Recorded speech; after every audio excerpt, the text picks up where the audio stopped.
യു.എസിൽ കനത്ത മഞ്ഞുവീഴ്ചയും ശീതക്കാറ്റും. യു.എസിലെ വിവിധ മേഖലകളെ മഞ്ഞുവീഴ്ച ഗുരുതരമായി ബാധിച്ചിട്ടുണ്ട്. കഴിഞ്ഞ 4 വർഷത്തിനിടെ ഉണ്ടായ അതിശക്തമായ മഞ്ഞുവീഴ്ചയുടെ പിടിയിലാണ് ന്യൂയോർക്ക്.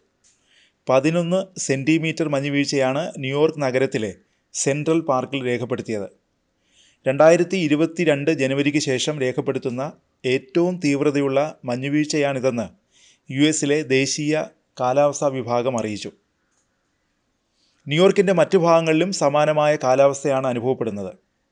തീവ്രമായ ശീതക്കാറ്റിനെ തുടർന്ന് ന്യൂയോർക്കിൻ്റെ പകുതിയോളം മേഖലകളിൽ ഗവർണർ കാത്തി ഹോചുൽ അടിയന്തരാവസ്ഥ പ്രഖ്യാപിച്ചു. പ്രതികൂല കാലാവസ്ഥ യു.എസിൻ്റെ വടക്ക് കിഴക്കൻ മേഖലയിൽ വിമാന സർവീസുകളെ ബാധിച്ചു. 1000-ലധികം വിമാനങ്ങളാണ് റദ്ദാക്കിയത്. വെള്ളിയാഴ്ച രാത്രി മുതൽ ശനിയാഴ്ച വരെ 1500 വിമാനങ്ങൾ റദ്ദാക്കിയതായി റിപ്പോർട്ടുകൾ പറയുന്നു. രാജ്യത്തുടനീളം 800 വിമാന സർവീസുകൾ വൈകിയതായി BBC റിപ്പോർട്ട് ചെയ്തു. മഞ്ഞുവീഴ്ച ക്രിസ്മസ്, പുതുവത്സര ആഘോഷങ്ങളെ പ്രതികൂലമായി ബാധിച്ചിട്ടുണ്ട്. മഞ്ഞുവീഴ്ചയും ശീതക്കാറ്റും തീവ്രമായതോടെ ന്യൂജേഴ്സിയിൽ സമ്പൂർണ്ണ അടിയന്തരാവസ്ഥ പ്രഖ്യാപിച്ചു.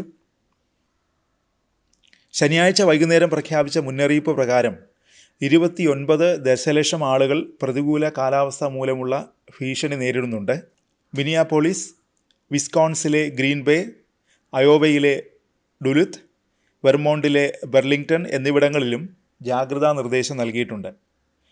യു.എസിനെ മഞ്ഞ് വിഴുങ്ങാൻ കാരണമെന്താണ്? പസഫിക് മഹാസമുദ്രത്തിൽ രൂപം കൊണ്ട ശൈത്യക്കാറ്റാണ് കാരണം. പടിഞ്ഞാറൻ മേഖലകളായ റോക്കീസ് പർവ്വതനിരകളിലും സമീപ മേഖലകളിലും വ്യാപിച്ച ഈ ശൈത്യക്കാറ്റ് കിഴക്കൻ മേഖലകളിലേക്ക് നീങ്ങുകയാണ്. ഞായറാഴ്ച വൈകുന്നേരത്തോടെ ഒഹായോ താഴ്വരയിലേക്കും മിഡ് അറ്റ്ലാന്റിലേക്കും തണുത്ത കാറ്റ് നീങ്ങുമെന്നാണ് കാലാവസ്ഥാ പ്രവചനം.